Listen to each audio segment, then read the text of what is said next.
अनुराग सागर।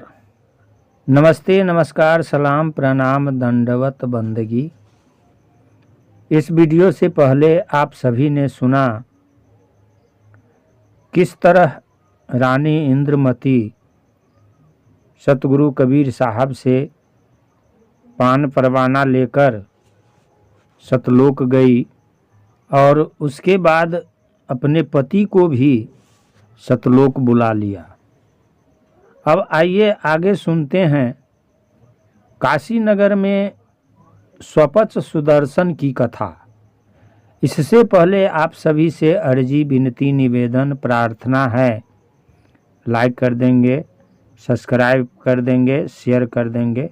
साहेब बंदगी, साहेब बंदगी, साहेब बंदगी। सतगुरु कबीर साहब से धर्मदास जी विनती करते हैं कि आपने प्रत्येक युग के अनुसार अपना सत्योपदेश देकर जिन जीवों का कल्याण किया वह मुझे सुनाया। हे साहब, आपका सत्य नाम धन्य है, जिसके प्रताप से राजा चंद्र विजय सतलोक में आए, जबकि राजा ने आत्मज्ञान ग्रहण नहीं किया और न ही आपकी भक्ति की। फिर भी उसकी स्त्री की भक्ति के प्रताप से राजा को यमराज से छुड़ाकर सतलोक ले गए। इंद्रमती रानी धन्य है, जिसने ऐसा ज्ञान पाया जिससे उसने अपने पति राजा को भी साहेब द्वारा बुला लिया। राजा चंद्र विजय का आवागमन के चक्र का जन्म मरण नाश हो गया, वह फिर संसार में नहीं आएगा। हे प्रभु, उसके पीछे फिर क्या किया? हे बुद्धिमान, वही कथा कहो जैसे आप फिर संसार में आए। हे हंसपति ज्ञान स्वरूप, वह सब कहिए। सतगुरु कबीर साहब कहते हैं कि हे धर्मदास, मैं फिर इस संसार में आया। इसके पूर्व करुणामय स्वामी के रूप में रानी इंद्रमती के पति राजा चंद्र विजय को भी वहां ले गया। मैंने उसे भी सतलोक में रख उसी क्षण फिर मैं संसार में आ गया। मैं काशी नगर में वहां चलकर आया जहां भक्त सुदर्शन नाम का स्वपच रहता था। मैंने उसको सत्य नाम से जगाया। काशी नगर में एक सुदर्शन नाम का स्वपच रहता था। मैंने उसे सत्य शब्द से मजबूत संपन्न किया। वह शब्द का विवेकी उत्तम संत था। उसने मेरे सार शब्द के मेल से मुझे पहचान लिया। उसने निश्चय पूर्वक मेरे वचन को माना। उसका पक्का विश्वास देखकर मैंने उसको सब बंधनों से छुड़ा दिया। मैंने उसको सतपुरुष का नाम, पान प्रसाद एवं मुक्ति का संदेश सत्यानुपदेश दिया, जिससे उसका समस्त काल कलेश दुख दंड मिट गया। मैंने उसे शब्द स्वरूपी सतगुरु के ध्यान में पक्का कर दिया। वह प्रसन्नता पूर्वक मन लगाकर नाम एवं ध्यान का सुमिरन करने लगा। उसने सब कपट चालाकी छोड़ दी और वह सतगुरु एवं पुरुष की भक्ति मन लगाकर करने लगा। यह देखकर उसके माता पिता को अपार प्रसन्नता हुई और उनके मन में सुदर्शन के प्रति अत्यंत प्रेम एवं कल्याण की भावना उमड़ पड़ी। हे धर्मदास, यह संसार ज्ञानांधकार से भरा हुआ है और बिना सत्पुरुष के परिचय ज्ञान ध्यान जीव यम का दास हो रहा है। मेरे सार नाम एवं पान परमाना पाए बिना ही अज्ञानी जीव भक्ति देखकर ही प्रसन्न हो जाता है। सत्पुरुष की भक्ति महिमा प्रत्यक्ष देखते हुए भी मूर्ख जीव नहीं समझते और स्पष्ट दिखाई पड़ता है कि ऐसे लोग काल निरंजन के फंदे में पड़े हुए हैं। जैसे कुत्ता अपवित्र वस्तु को खा जाता है, वैसे ही संसार के अज्ञानी लोग अमृत छोड़कर विष खाते हैं। सत्य पुरुष अमृत को छोड़कर विष रूपी निरंजन की भक्ति करते हैं। द्वापर युग के समय में युधिष्ठिर राजा हुए। राजा होने पर उन्होंने यज्ञ के लिए साज और सामान का प्रबंध किया। महाभारत युद्ध में बंधु बांधवों को मारकर उन्होंने अपकीर्ति पाप बुराई की थी। इसी से उन्होंने एक यज्ञ करने का मन बनाया।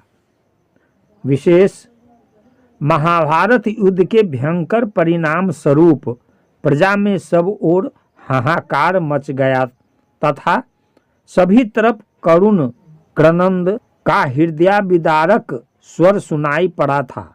चारों ओर घोर अशांति का वातावरण फैला हुआ था। हर कोई शोकपूर्ण दिखाई पड़ता था। अतः विजयी होकर भी राजा युधिष्ठिर बहुत ही क्षुब्ध थे। प्रजा की ऐसी दुर्दशा देखकर उनका हृदय शोक संतप्त था। शांति पाने के लिए श्री कृष्ण ने उनको यज्ञ कराने की आज्ञा दी। जब श्री कृष्ण की आज्ञा हुई तब पांडवों ने यज्ञ करने की सब सामग्री मंगवाई। यज्ञ की सारी सामग्री इकट्ठा कर जहां तहां से सब साधुओं को आदर सहित बुलाया। पांडवों से यदुनाथ श्री कृष्ण जी बोले कि अपना यज्ञ पूर्ण हुआ उस समय समझना जब स्वतः ही आकाश में घंटा बजता हुआ सुनने में आए, तब तुम यज्ञ का पूरा फल पाओगे। उस यज्ञ में सन्यासी, योगी, बैरागी, ब्राह्मण और ब्रह्मचारी सभी आए। पांडवों ने अनेक तरह के भोजन बनाए और बड़े ही प्रेम से सबको भोजन खिलाया। सबने मिलकर इच्छा अनुसार भोजन पाया, परंतु घंटा नहीं बजा तो राजा युधिष्ठिर बहुत लज्जित हुए। जब आकाश में स्वतः घंटा नहीं बजा तब राजा को आश्चर्य हुआ कि हमारा किया हुआ यज्ञ पूर्ण नहीं हुआ, और यह सोचकर उनकी बुद्धि का नाश हो गया। सब ऋषि मुनियों ने भोजन किया, परंतु घंटा न बजने से राजा युधिष्ठिर को भ्रम हो गया कि कहीं न कहीं कुछ बात अवश्य है। तब सभी पांडव श्री कृष्ण जी के पास गए और अपने मन में घंटा न बजने का संशय करके उसका वास्तविक कारण पूछने लगे। हे यादवों के राजा श्री कृष्ण, कृपा करके सत्य कहो कि किस कारण से घंटा नहीं बजा। श्री कृष्ण ने घंटा न बजने का कारण बताया कि कोई संत भोजन नहीं कर पाया। वहां जितने भी लोगों ने भोजन किया उनमें कोई भी सच्चा संत नहीं था। वे दिखावे के साधु, सन्यासी, योगी, बैरागी, ब्राह्मण तथा ब्रह्मचारी भले ही लग रहे हो, परंतु वास्तव में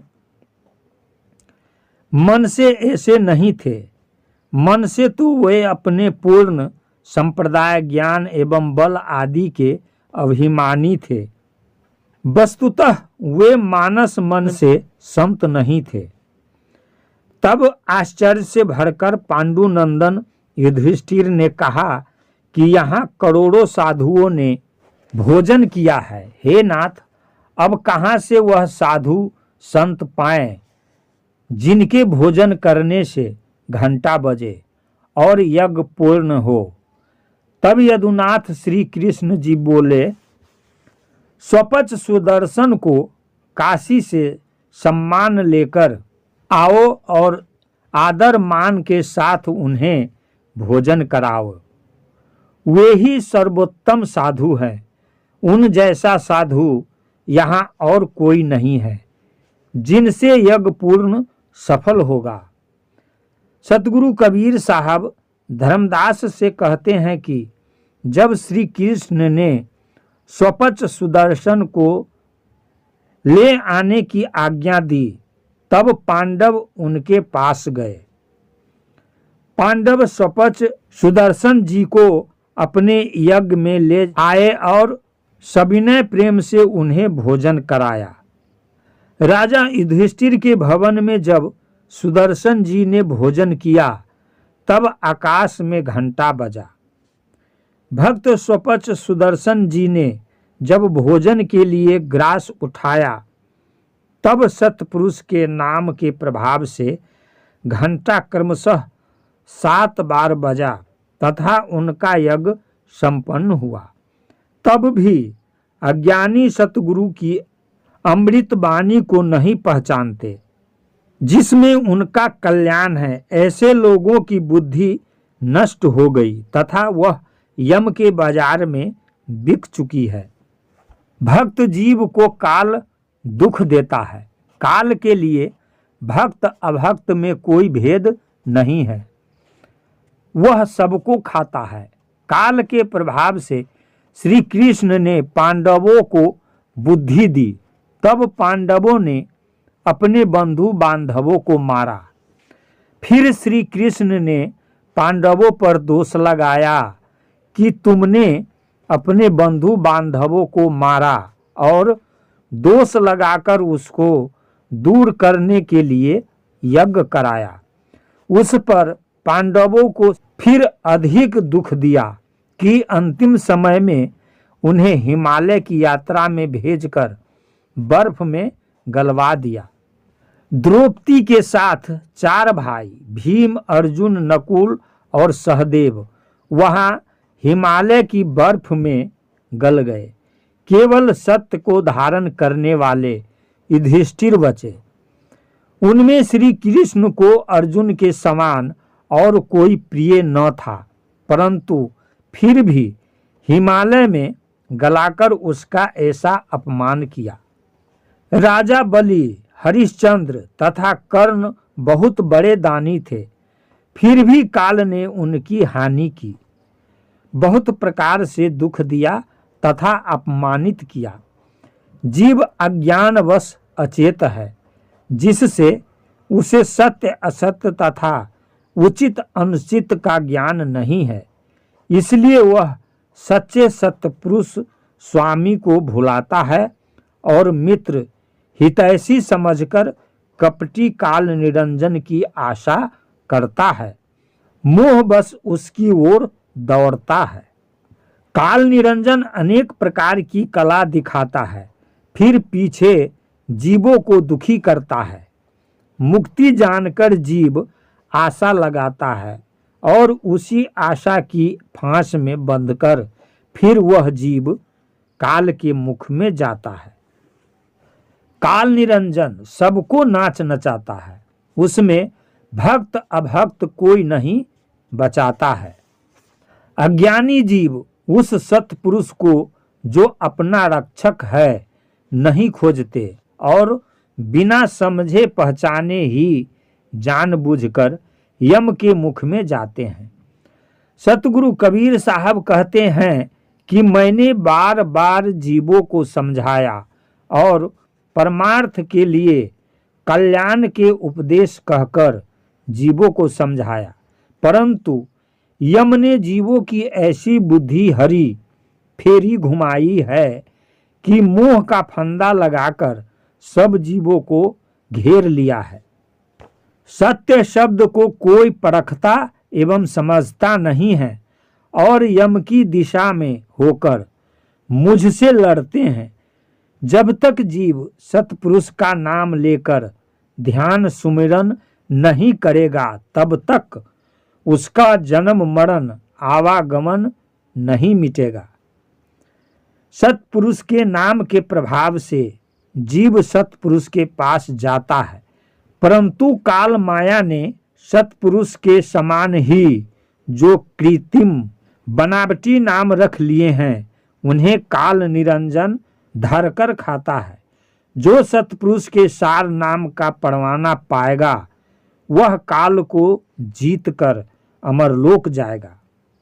सतगुरु कबीर साहब कहते हैं कि हे धर्मदास, सतपुरुष के सतनाम के प्रताप से हंस जीव सतलोक पहुँचते हैं। उनका जन्म मरण का कष्ट मिट जाता है और फिर वह इस संसार में नहीं आते।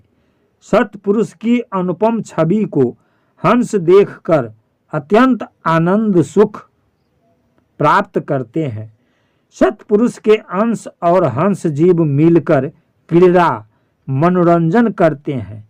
वे ऐसे ही प्रफुल्लित होते हैं जैसे चंद्रमा को देखकर श्वेत कुमुंदनी खिल उठती है।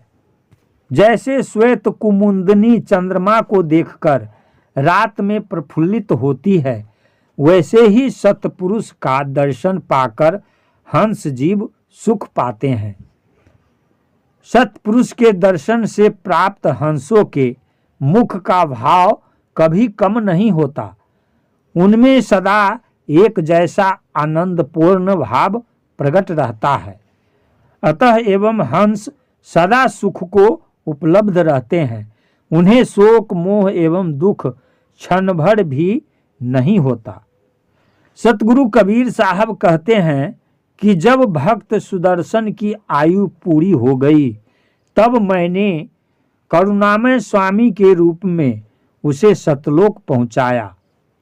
वहां उसे हंस रूप की सुंदरता का सम्मान अधिकार मिला और अन्य हंसों के साथ क्रीड़ा आनंद मिला।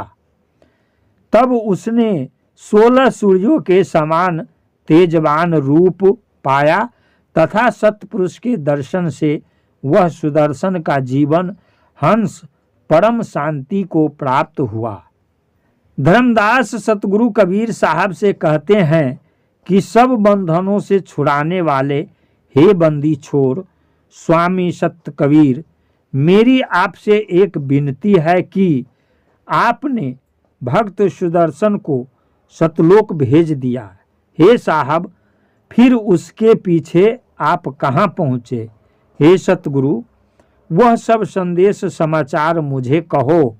आपके अमृत वचन सुनकर मेरा संदेह मिट जाएगा। नमस्ते, नमस्कार, सलाम, प्रणाम, दंडवत, बंदगी। अभी आप सुन रहे थे भक्त स्वपच सुदर्शन की कथा, जिसमें पांडुनंदन युधिष्ठिर ने यज्ञ किया, घंटा नहीं बजा। फिर स्वपच जी जाकर घंटा बजाए। फिर आगे मिलते हैं कलयुग में कबीर साहब के पृथ्वी पर आने की कथा के साथ। साहेबंदगी, साहेबंदगी, साहेबंदगी।